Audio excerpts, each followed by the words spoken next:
Hi guys, Kevin Tharp here.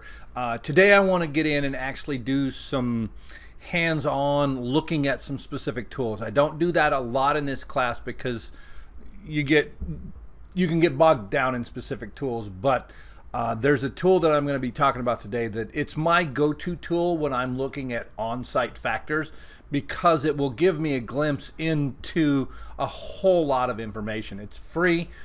It's called the Screaming Frog SEO Spider, and what it does is it goes through and it will do a crawl of your website the same way that a Googlebot or any other spider will. And so it's Screaming Frog. The nice thing is that it's updated regularly, so that when standard operating procedures or metrics change, for instance, the number of characters in a meta description has been updated as to what they feel is the correct amount so that they show optimally in the search engine results pages. That's changed, and the newest version, which I'm downloaded 9.0, reflects that. So they're constantly updating this tool to stay in touch with the changing environment of search engine optimization. So the way you do this tool, you'll go to the Screaming Frog website, download it, install it, and then once you start it, what you'll do is you enter the URL here. Now, if you're ever wanting to just test a tool on a site, you're more than welcome to use my site. It's it's not mission critical to anything except for me, and so you can use that. But what you do, you put the URL in there and then you click start. What it does is it's going to go through and it's going to crawl your site, and it's going to start gathering data about any sites that it can find. Now, there's a limit to the number of resources that it will look at in the free version, but for the sake of this class, and frankly for the sake of most people's websites, it's going to give you enough information to cover most or all of your website. So I'm not going to go over the whole thing here. I'm just going to touch on some key areas that are helpful in the on-site factors for search engine optimization, and the areas of those on-site factors are content, architecture, and HTML. And so there's a lot of places I can go on this. I get distracted in all the places I want to go, so I'll try and keep this fairly on task. Excuse me, in the internal factors here. So I've just chosen the first thing. Each of these tabs here is going to give you a little bit different information about the same pages, URLs, page titles. So if you're looking at to see if they have titles, here's a place to go. Meta description, it's going to give you that information, etc., etc., etc. H1s, H2s. So it's going to give you a lot of information. Each tab is a little different. Now, one thing you can't do with the free version of the Screaming Frog is to save all of this data as one. So what you'll have to do is go through and export individual tabs so that you can maintain that data, but that data becomes something that you can put into your audit as well. So if I was wanting to talk about just the page titles, I could go to the page titles, I could export that as a CSV, which is an Excel spreadsheet, and then I'd have that access to that information. Now what I'm going to do is I'm going to scroll quickly through here and look at some of the different types of information, and this is internal. So this is a good place to start. The address has the URL. The content tells you what kind of content it is, and I've got mine set right now so that everything at the top is a HTML page, text HTML. When you get down further, you'll see that there's all different kinds of things, but for the most part, when you're looking initially at on-site, you're going to be wanting to look at the actual pages and see what they've got. The status codes, 200 means everything's working okay. As you scroll down, you'll see in this case there's a 301. So that's a permanent redirect. Then there's a 404. If you see 404s in the website, you need to understand what's going on and possibly fix that. You don't really want to have people finding page not found errors on your site. In this case, it's a page where the title was changed, and so there's no external traffic coming to that. So I've already checked that out. But the status is of the page itself. Oops, I'm going to go back to organize it this way. Sorry about that. So the status This is an important thing to see right here, blocked by Robots.txt.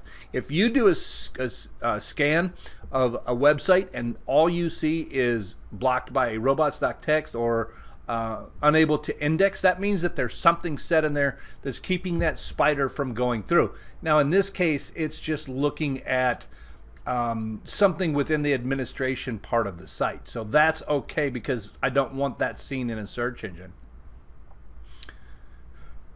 Excuse me.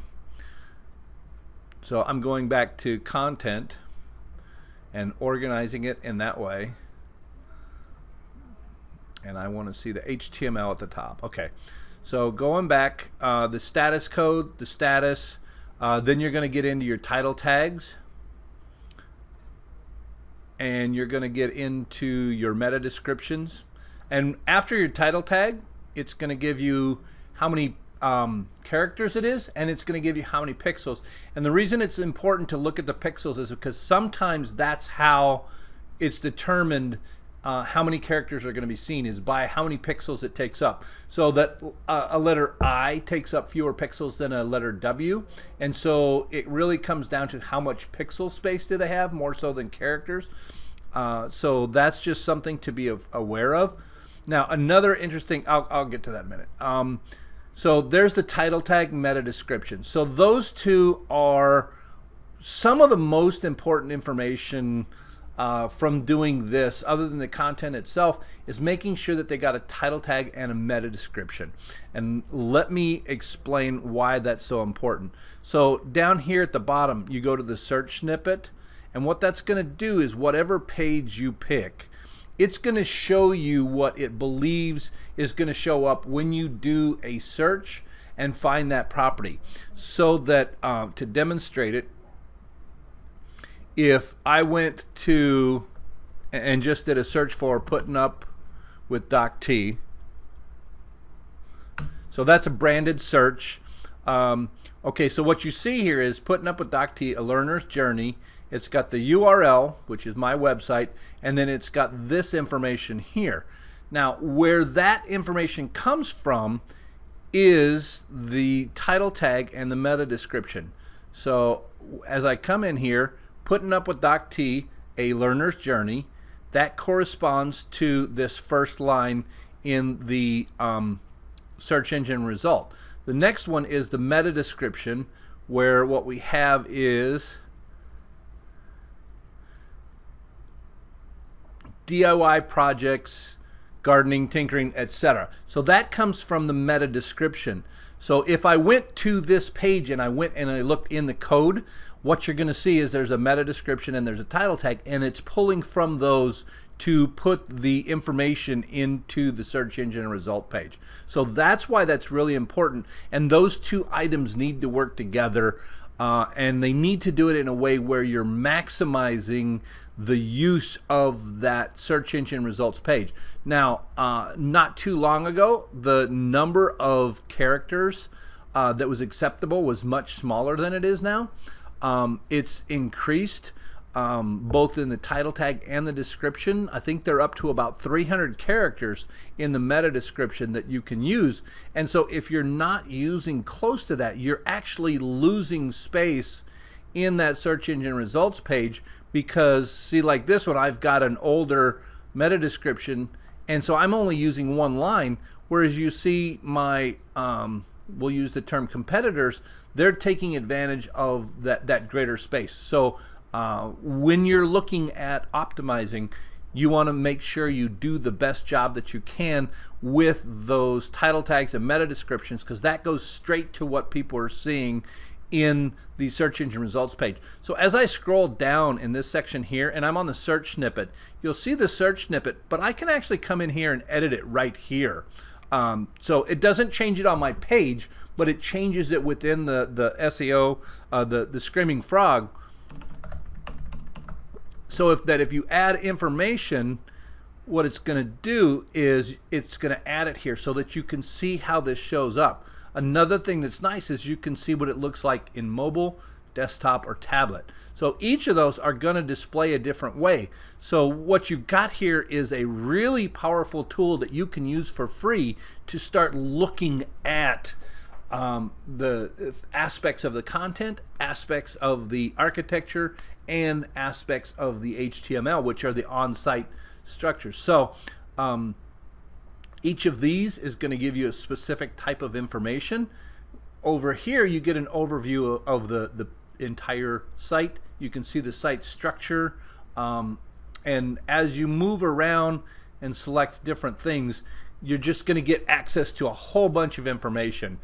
So one of the links that I provided for my class for this goes into looking at some of the tools and how you can use them, because it's just this tool is incredibly important for looking at and getting that first glimpse at the on-site optimization stuff, which is the thing that you have the most control of.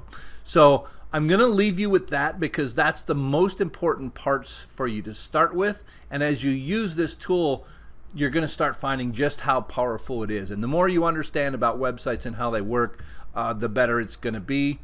So that's all I've got for now. That's a walk into Screaming Frog. I'm Kevin Tharp. I will talk to you later on. Bye-bye.